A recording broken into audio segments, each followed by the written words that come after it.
আপনারা সবাই হয়তো জানেন আমাদের প্রিয় অ্যাডভান্স গেমিং আর এই দুনিয়াতে অ্যাডভান্স গেমের মূলত প্রতিদিন অনেক প্রবাসী ভাবে মারা যাচ্ছে।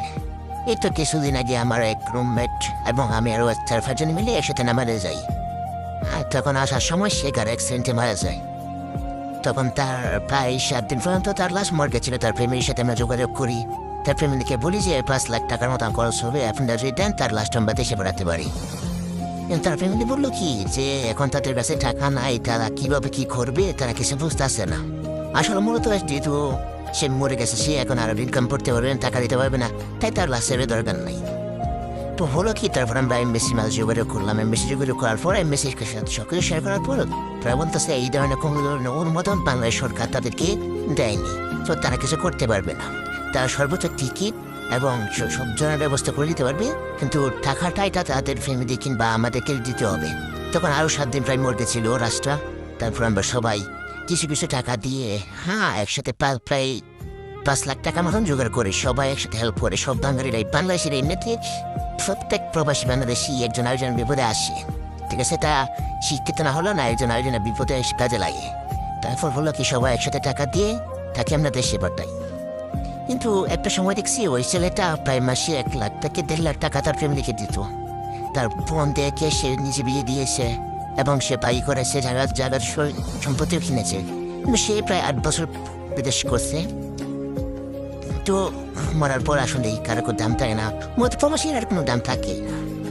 কারণ ফ্যামিলি শুধু টাকায় খুঁজে, সরকারও টাকা খুঁজে, কেউ কোনো দিন হেল্প করে না। অনেক সময় হয় কি, অনেক প্রবাসীর লাশ মনে করেন যে বাংলাদেশ বিমান না বাংলাদেশি যেগুলো ফ্লাইটগুলো আছে ওইগুলো নিতে চায় না, অনেক কষ্ট করতে হয় আর এগুলো দেশে করাতে হয়। ওই দিন যখন আমরা মর্গে যাই তখন আরও 7টা বাংলাদেশি লাইভ দেখলাম। তার প্রায় 2 মাইল দূরে ডাক্তারগুলো তার প্রায় 2 মাইল দূরে এখানেই আছে। তাদেরকে ফ্যামিলির সাথে যোগাযোগ করা হয়েছে, কিন্তু তারা কোনো ধরনের ব্যবস্থা নিচ্ছে না। তো এইভাবেই মনে করেন যে প্রবাসীদের জীবন শেষ হয়ে যায়। তো অনেকে হয় কি, যারা মধ্যপ্রাচ্য কিংবা এশিয়ার দেশগুলোতে বাংলাদেশি প্রবাসী আছে তারা কিন্তু প্রায় 80%ই অশিক্ষিত হয়। তাই মূলত নিম্ন শিক্ষাটুকু তাদের হয় না, তাই অনেক সময় অনেক নিয়ম তারা জানে না, তাই দুর্ঘটনার শিকার হয়। তারপর তাদের লাশগুলো উদ্দেশ্যে পাঠানো যায় না, টাকার অভাবে কিংবা অনেকে টাকা দিতে চায় না, এরকম অনেক কিছু হয়।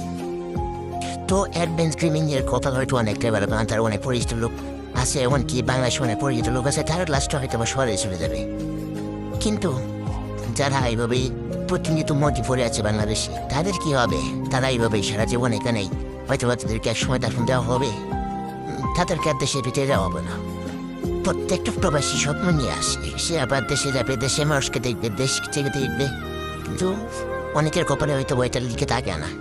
আল্লাহ বারা যা চায় তাই করে।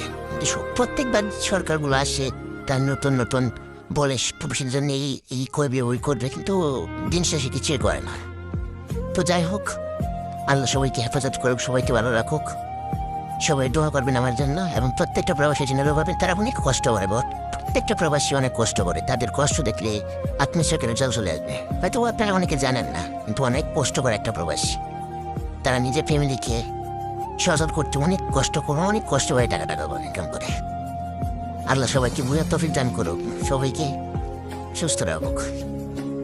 আল্লাহ হাফিজ।